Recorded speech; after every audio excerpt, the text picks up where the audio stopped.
Bom dia, querido Marcos Dantas, né? A todos vocês, queridos ouvintes do nosso Sistema Rural de Comunicação. Graças a Deus que nós estamos, desde o início de julho, nos preparando com esse plano de reabertura, sabendo que mais cedo ou mais tarde iria chegar esse momento. E uma vez que a governadora, na quarta-feira, dia 22, anunciou que a partir do dia 29, dentro do processo de reabertura do Estado, das atividades do Estado, viria então a autorização para a reabertura dos momentos celebrativos com até 100 pessoas, então nós agora vamos colocar em prática aquilo que já estava feito. E houve um plano feito pelas 3 dioceses em conjunto, porque desde o início da pandemia nós estamos tomando a decisão em conjunto, as 3 dioceses juntas do Rio Grande do Norte. Então, primeira coisa, nós temos datas diferentes para a abertura. Mossoró e Natal abrirão um pouco primeiro do que nós, porque lá eles estão vivendo já a curva caindo. Mas nós estamos no interior e o Brasil tem vivido esse fenômeno. No interior, a curva ainda está subindo. Então, nossos casos ainda são altos. Veja aqui a situação de Caicó, de Serra Negra, de Jardim de Piranhas. Por isso, nós abriremos praticamente 15 dias depois deles, para dar tempo dessa curva diminuir. Então, a partir do dia 16 de agosto, as nossas igrejas já serão abertas para visitação. E a partir do dia 31 de agosto, as igrejas serão abertas para celebrações. Mas vejam bem, minha gente, celebrações com restrição. O decreto do governo do Estado autoriza celebrações com até 100 pessoas. O decreto nosso, dos bispos, falam de 30%. Então, 30% desde que não ultrapasse 100 pessoas. Deixa eu explicar, 30%. Se uma igreja comporta 100 pessoas sentadas, então 30% são 33 pessoas. Agora, esses 30% não podem passar de 100 pessoas, que é o limite máximo autorizado pelo governo do Estado. Antônio, esse limite máximo, por exemplo, de pessoas, vale para todas as celebrações na igreja, desde missa, novena, reuniões, ou para cada celebração tem uma quantidade diferente? Em princípio, esse número é para as celebrações das missas. Mas, por exemplo, nos outros sacramentos, batismo, matrimônio, também vamos ter restrições. Por exemplo, só com uma presença pequena de fiéis, né? Porque toda a preocupação o isolamento social exige essa limitação, né? Daqui a pouco, quando nós formos falar de cada sacramento, eu posso explicar melhor, né, para não dar uma resposta agora e depois ter que construí-la depois. Mas que a gente tem isso na cabeça. Para as celebrações das missas, a autorização é para até 30%, ou no máximo 100 pessoas, dependendo. Quer dizer, esses 30% não podem passar de 100 pessoas. Por exemplo, uma igreja grande, 30% pode dar mais de 100 pessoas. E nós não podemos passar desse limite. Agora, em grandes celebrações, por exemplo, como é que vai ser essa questão do acolhimento? Digamos que já tivemos a capacidade total completa. Quem é que vai ter essa habilidade de conversar com o fiel? Também vocês pensaram nessa situação? Marcos, cada paróquia depois agora vai ter que ver como se adaptar. Por exemplo, em outras dioceses que já abriram antes de nós, o critério tem sido usado o quê? As pessoas ligam para a casa paroquial, ligam para a secretaria e reservam seu lugar e recebem uma ficha, seja lá o que for, né, para que tenha seu lugar garantido. Então, tirar da nossa cabeça que nós não vamos ter grandes celebrações. Quando eu falo grandes celebrações com um número grande de fiéis. Multidão, minha gente, só depois de vacina. Enquanto nós não tivermos vacina, não é possível ter multidão. Nós vimos, por exemplo, Réveillon no Rio de Janeiro, Carnaval está sendo cancelado, e esses lugares todos. Então também nós não temos como fazer as festas de padroeiro como costumamos fazer. Quem viu o protocolo, existem vários critérios que as paróquias terão que obedecer, a começar da higienização. Como é que será essa higienização? Primeiro, Marcos, todo mundo precisa usar máscara. Segundo, a igreja precisa fornecer também álcool e gel na entrada para as pessoas. Na hora da comunhão, as pessoas também passarem álcool e gel. O distanciamento, né? Ficar no máximo 2 pessoas por banco, dependendo do tamanho do banco, né? Não ter essa proximidade. Então são todas regras que agora, por isso que a gente precisa de um tempo para que as paróquias se adaptem para como colocar em prática essas regras. Depois, já está adiantando, Marcos, a restrição também a pessoas. Por exemplo, as pessoas que têm comorbidade, ou seja, as pessoas que são do grupo de risco, idosos, pessoas que têm, por exemplo, pressão alta, pessoas que têm obesas, pessoas que têm diabetes ou que têm baixa imunidade, a gente pede encarecidamente quem é do grupo de risco que não vá, para não se colocar em perigo e não colocar também em perigo a vida de outras pessoas. Então, só isso, nós já vamos atingir um grande grupo de pessoas que por isso as nossas missas, mesmo sendo com presença e tendo restrições, elas também continuarão online para atender aqueles que, nesse momento, não poderão vir à missa. Então, isso quer dizer que nem todos poderão estar na igreja, na celebração? Não. A gente precisa seguir essas regras, inclusive o decreto do governo fala isso. Essa é a consciência nossa. Nós estamos vivendo um momento muito delicado, minha gente, que exige que todo mundo precise cuidar da sua vida e da vida dos outros. Se eu adoeço, eu ponho minha vida em risco, mas ponho em risco também a vida de outros irmãos. Esse cuidado, ele é muito maior, por exemplo, na população idosa, que a gente sabe que em grande massa frequenta a igreja? Com certeza. Dentro do grupo de risco, os idosos têm uma parcela muito grande. E nós precisamos ter um zelo, né? Os idosos são nossas raízes, diz o Papa Francisco. Nós precisamos cuidar muito bem de nossas raízes. Então, dizer assim, as igrejas agora voltou tudo normal. Não é um normal, é um novo normal que nós estamos vivendo, com bastante restrições. A normalidade ainda vai demorar muito e, com certeza, algumas coisas que vieram para ficar e algumas coisas antigas não poderão mais continuar. Dona, a gente sabe que muitos movimentos pastorais da nossa igreja têm à frente, por exemplo, pessoas idosas. Os ministros da Eucaristia também, nós temos muitos idosos. Como é que fica a presença dessas pessoas idosas à frente desses movimentos, também como ministro da Eucaristia? Há também uma limitação para isso? Marcos, que as pessoas podem continuar como liderança? Podem, mas, por exemplo, as reuniões continuam, por enquanto, suspensas. As reuniões devem acontecer online, né? E a gente pede que os ministros de Eucaristia do grupo de risco não atuem na missa nesse período, né? Na medida do possível, até para atender um número maior de fiéis, se for possível, se tiver padre suficiente para isso, a gente pensa em aumentar o número de missas nas paróquias para que possa ser oferecido, né? Mas, por exemplo, se o padre também ele é do grupo de risco, ele não deveria distribuir a comunhão na hora também. O padre não tem como a gente dizer para o padre não ir, porque senão vai ficar mais difícil, né? Se não tem um padre, como é que vai celebrar a Eucaristia? Mas que ele não distribua a comunhão.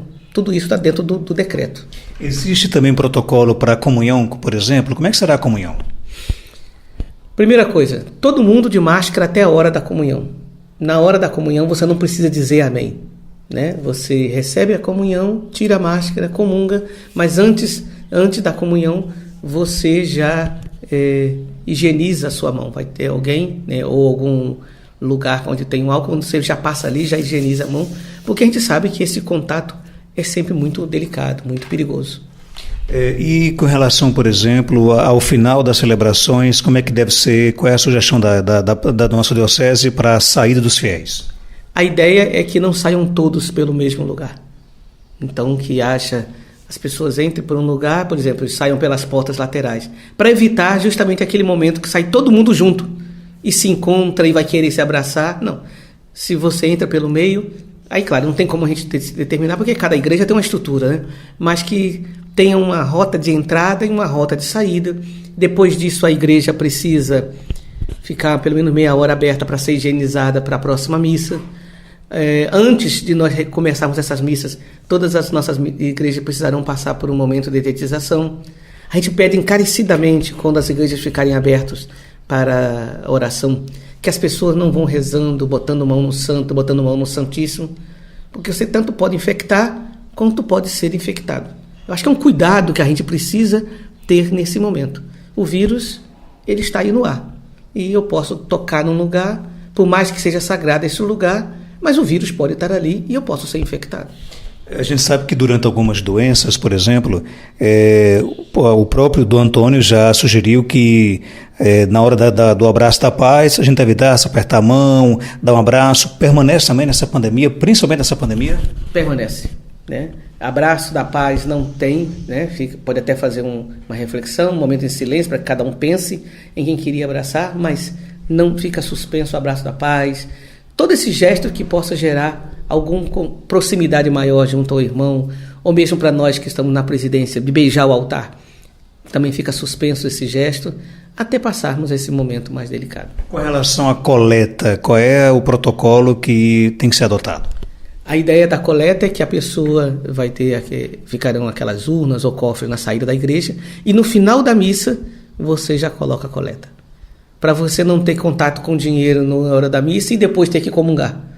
Então você coloca o dinheiro na hora que você está saindo da igreja, né? E assim evita você se infectar e chegando em casa você lave as mãos.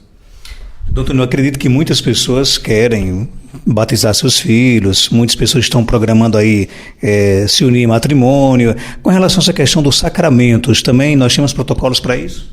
Sim, talvez só para lembrar uma coisa, Marcos. Aí vocês vão dizer, e os idosos não poderão comungar? Sim. Os ministros da Eucaristia que não têm comorbidade poderão levar comunhão em casa, mas seguindo todas as regras do protocolo de lavar as mãos, de máscara, desde que o doente não esteja num estado grave, no sentido assim, e ao mesmo tempo que a família autorize. Então precisamos segurar usar isso, aquilo que a gente vê acontecer muitas vezes no hospital, nós precisamos também repetir em menor proporção entre nós. Você falava sobre sacramentos. Por exemplo, o sacramento do batismo será realizado apenas com a presença dos pais, padrinhos e reduzidos número de convidados e com higienização. De preferência, se pudermos celebrar um batizado de cada vez. Evitar aqueles batizados coletivos. E não é preciso ter contato físico, né, tocar na criança, também para proteção. Por exemplo, outra coisa, Marcos, sobre o sacramento. As crismas e primeira comunhão estão todas suspensas e ficarão para o próximo ano, porque são celebrações que envolvem muita gente. Quanto ao matrimônio, a gente deve observar todo o protocolo das autoridades sanitárias sobre o uso de máscara, higienização, distanciamento. A celebração, a participação na cerimônia seja também com esse grupo restrito e que não seja uma cerimônia longa. Nós chegamos inclusive a aconselhar, Marcos, não para o casamento, mas para as missas, na medida do possível, se puderem ser campais, melhores ainda. É uma missa campal, né, e nós aqui no Seridó, que temos pouca chuva, podemos fazer isso. As confissões podem voltar, né, mas observando que tanto o penitente quanto o confessor usem máscara, mantendo o distanciamento e garantindo o sigilo de confissão. Quer dizer, a pessoa que vai ficar um pouco mais distante não precisa gritar, né, a gente tem que garantir isso. As ordenações também poderão acontecer, mas também seguindo todas essas regras sanitárias. As exéquias estão suspensas as missas de corpo presente, que são celebrações longas, né? Mas as exéquias a gente pede que não sejam celebradas na igreja, até porque a igreja também ela é lugar que outros fiéis vão estar se reunindo ali, considerando a particularidade de cada lugar, que elas sejam realizadas preferencialmente ou no centro de velório ou na porta dos cemitérios, ou se não for possível, na saída das casas, na hora que o corpo estiver saindo da casa, faça ali, para poder também evitar aglomerações. As reuniões pastorais estão todas suspensas, e em relação à festa dos padroeiros, um decreto que é específico aqui para Caicó. Como nossas festas de padroeiro têm uma participação muito grande de fiéis, aqui em Caicó, até segunda ordem, todas as festas de padroeiro serão online, como aconteceu com a festa de São João em São João do Sabugi e Cerro Corá, como está acontecendo com a festa de Santana em Caicó e em Currais Novos. Então, até segunda ordem, todas as festas de padroeiro no Seridó serão online, porque a gente sabe que o nosso povo é muito devoto, corre risco de fazer aglomeração, e aglomeração é risco.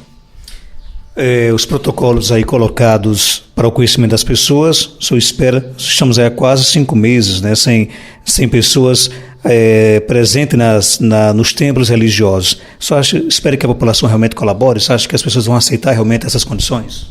Eu creio que sim, Marcos. Acho que o povo é bastante consciente, né? Pode ser que na primeira hora tenha um frenesi, mas depois nós vamos tomando consciência de que a situação não é para a gente viver com desespero, mas é uma situação grave.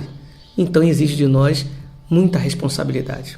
E como igreja que nós somos defensores da vida, defendemos a vida desde a concepção até a hora da morte, precisamos garantir a vida nesse momento e não expor a vida das pessoas ao risco.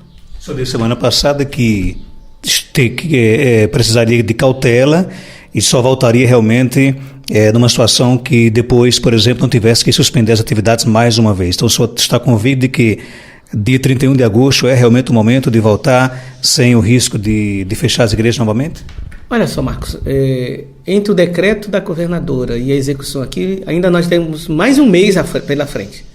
Se as autoridades sanitárias acham que agora já era momento, eu acredito que 30 dias depois nós temos mais garantia do que isso. Agora, se por acaso tivermos, né, uma segunda onda, né, aí vamos ter que passar o que alguns lugares passaram. Mas se nós fizermos isso, gente, com responsabilidade, se conseguirmos fazer essa curva diminuir, né, e aí eu faço um pedido encarecidamente à população de Jardim de Piranhas. Eu estou muito preocupado, tenho comentado muito de vocês, tenho rezado muito por vocês. Façam o melhor possível para que isso diminua, para que a vida de vocês não esteja em risco, mas nós devemos também aprender com o exemplo de Jardim de Piranhas, para que também nossas cidades não passem por situações tão delicadas. Nesses 5 meses, Dom Antônio, como é que tem sido o contato do senhor com os paroquianos, com as igrejas fechadas, com as cidades realizando suas festas online? As pessoas têm procurado, os fiéis têm recorrido ao bispo, têm até feito solicitações. Dom Antônio, pelo amor de Deus, abra as igrejas. Como é que está essa relação do bispo com os seus fiéis? Marcos, eu procuro ser presente. Celebro todos os dias nas redes sociais. Aqui, por exemplo, de segunda a sábado eu celebro no Mosteiro das Clarissas e as pessoas podem me acompanhar pelo Sistema Rural de Comunicação, pela 102.7. Final de semana, celebro ou no Santuário e a partir de junho na Catedral, às 8h30 da manhã, e a missa é transmitida pelo Sistema Rural de Comunicação, é transmitida pela TV Curtição, pelas redes sociais. Então, todos os dias eu tenho feito uma pequena mensagem, um videozinho de até 5 minutos, refletindo sobre o Evangelho do dia. Então, eu tenho procurado ser presença na vida das pessoas. Ao mesmo tempo, eu tenho procurado ficar em casa, porque é uma questão de lógica. Quando a gente diz, fique em casa, eu também preciso ficar em casa. Primeiro, porque eu sou do grupo de risco. Eu tenho questão respiratória, né, eu tenho rinite alérgica e sou diabético. Mas, ao mesmo tempo, mesmo que eu não fosse do grupo de risco, Marcos, é uma questão também para não expor a vida das pessoas. Hoje a gente sabe, enquanto não sair a vacina, o melhor remédio preventivo que nós temos para a pandemia, para o vírus, é o isolamento social. Então, quem puder ficar em casa, que fique em casa. Acho que o povo tem sido bastante consciente, não tem sofrido pressão, a grande maioria tem compreendido que foi necessário agir dessa forma. Nós vamos ficar 5 meses, e queira Deus que a gente possa abrir, né, e não tenha nenhum imprevisto, porque essa pandemia, Marcos, cada dia é um dia diferente, né? E nós estamos com muita esperança que, de fato, a curva do Seridó acompanhe a curva do Rio Grande do Norte. Só para fechar, nesses 15 dias que antecedem a volta das missas com os fiéis, as igrejas irão permanecer o dia todo abertas, isso em todas as paróquias aqui da nossa Diocese de Caicó, ou teremos um momento, algumas horas por dia? Como é que vai ser isso? Marcos, isso vai depender de cada paróquia. Como fazia antes? As igrejas ficavam, tinham igreja que às vezes ficava aberta na parte da manhã, outras na parte da tarde, outras de manhã e de tarde. Aí isso aí vai depender do ritmo de cada paróquia, dependendo também dos funcionários que estão ali para também cuidar, porque manter as igrejas abertas também significa manter as igrejas higienizadas, para que os fiéis possam também entrar. né? Então eu acho que é um processo de educação que nós vamos ter que passar. Isso já tem acontecido em vários lugares, né? Por exemplo, aqui no estado da Paraíba, nosso vizinho, Diocese de Patos já está aberta, Campina Grande de João Pessoa já abriu há mais tempo, então vamos todos vivendo esse processo de reeducação, diríamos assim. Para fechar, que mensagem você deixaria para as milhares de pessoas que estão agora lhe ouvindo e também lhe assistindo? Eu digo, Marcos, isso é o melhor possível. Não adianta pensarmos o ideal. Eu sei que o ideal seria viver na normalidade, mas nós não estamos vivendo um novo normal. E vamos procurar fazer o melhor possível. Todo mundo fazendo o melhor possível, uma hora nós poderemos voltar à normalidade, que eu sempre digo, a normalidade também vai exigir da gente repensar algumas atitudes que tínhamos antes que não convém repetir mais.